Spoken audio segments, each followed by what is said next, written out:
AITAH for telling my BIL and his wife that I don't want to follow their birth plan? So I, 34F, am a surrogate for my BIL Simon, 39M, and his wife Michelle, 38F. Simon and Michelle have struggled with infertility for years. They've tried IVF and even surrogacy before, but the person changed her mind at the last second. They have outwardly shown their jealousy of my husband James, 34M, and me for having children, especially as only one of them was planned, and our oldest was born when we were 16. They came to me last year and begged me to be their surrogate.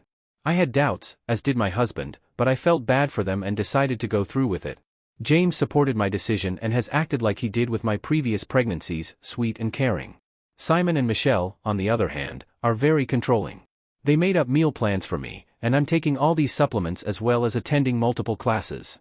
When I told them I knew what to do during pregnancy, they didn't listen and said to me that just because I was pregnant 4 times doesn't mean I'm an expert. I gave up trying to dissuade them as I knew nothing would work. We started going over the birth plan earlier this week, and it caused a huge argument. They wanted me to do an unmedicated water birth, and I flat out refused. For my second pregnancy, I didn't have enough time for any pain relief, and the pain was horrific. I have quite a high pain tolerance, but this experience was awful, and I never wanted to do that again.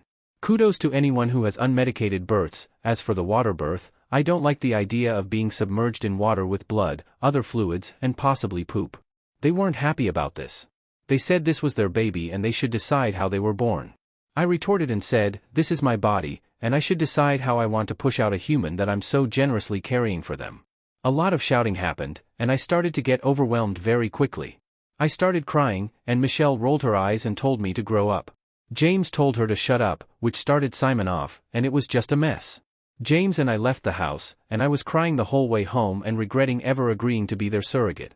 It took James and me a few days to calm down, and during those days, we didn't have any contact with Simon or Michelle. Simon and Michelle called James' parents and complained to them about what happened, so they called us, and we explained our side of the story. They were shocked at what happened and said they were fully on our side and that they'd talk with Simon and Michelle. I'm due in 2 weeks, and I'm so nervous. A part of me doesn't want them there, but I know they have to be, seeing as it's their child. James disagrees. He said that he'll have them kicked out if they do anything to upset or stress me out. Even my oldest agrees with him, and he won't even be in the room. I sort of do feel like an asshole, but I don't know. It's a hard time right now.